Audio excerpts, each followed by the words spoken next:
Hi, Steve Gamache with a Chef Knives to Go quick look video of the Zakuri Blue No. 1 Gyuto 210mm. These hand-hammered carbon steel knives have a core steel of Aogami Blue No. 1. The heat treating is not specified on the site, but it should be 60 plus.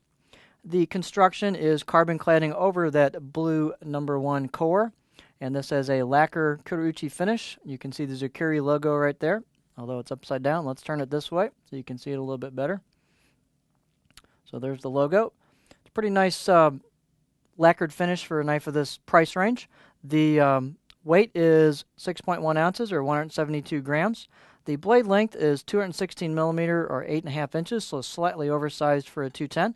The overall length is 371 millimeters or about 14.6 inches.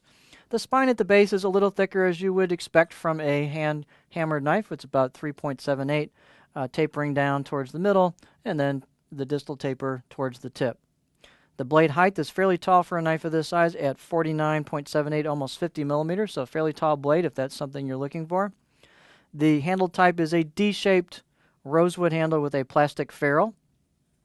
One thing about the handle, it's a little bit smaller than some at 2 3/4 versus 3 inch for a standard size octagonal handle.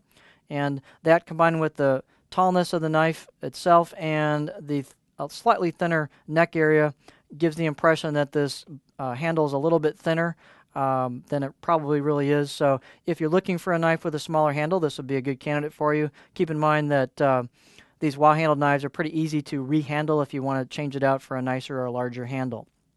The product link is right here on the page. And this knife will need probably a little bit of sanding on the spine and the choil area, given this type of knife. The profile on this knife has a decent flat spot on it towards the heel, and it does have a bit more pronounced curve or belly towards the tip than some standard style profile Japanese knives. So this has a fairly steep arc to it, so if you're looking for a knife you can rock with towards the tip and yet have a flat spot for handling your ingredients there for chopping, this knife might be a pretty interesting choice for you. The blade is typical for this size style of blade, fairly thin behind the edge, should be a decent performer. Hand hammered blade, let's see, about right there for right on the pinch grip for the balance of this particular knife. So there you have the Zakuri Blue No. 1 Gyuto 210mm.